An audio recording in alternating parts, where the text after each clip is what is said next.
আমরা যারা পুরান ঢাকার মানুষ, আমাদের সবার প্রিয় নাস্তা গরম গরম ধোয়া ওঠা বিরিয়ানি।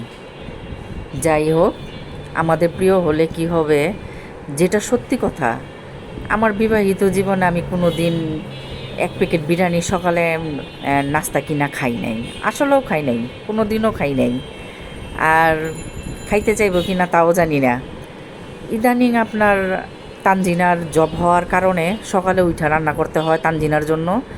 তো ভাবি যে 2 মুঠ চাউল বেশি দেই, আমাদের 3 জনেরও হয়ে যাবে নাস্তা।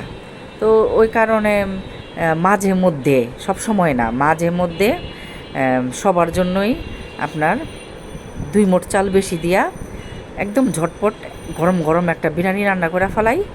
এই যে তানজিনাকে দিয়ে দিব, তানজিনা দুপুরে খাবে অফিসে, তানজিনার নাচ বস। আর আমরা সবাই উঠলে, আমি তো উঠেই গেছি, ঘরের পুরুষ মানুষ 2জন আছে, তারা উঠলে একে একে ওদেরকেও দিব।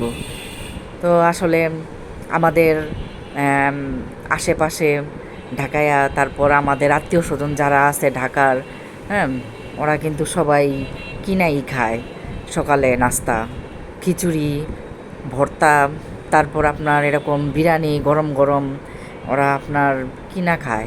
তো আমার কাছে আবার কিনা জিনিস ভালো লাগে না, লস প্রজেক্ট মনে হয় আমার কাছে, টাকাগুলা মনে হয় যে পানিতে ফালাই।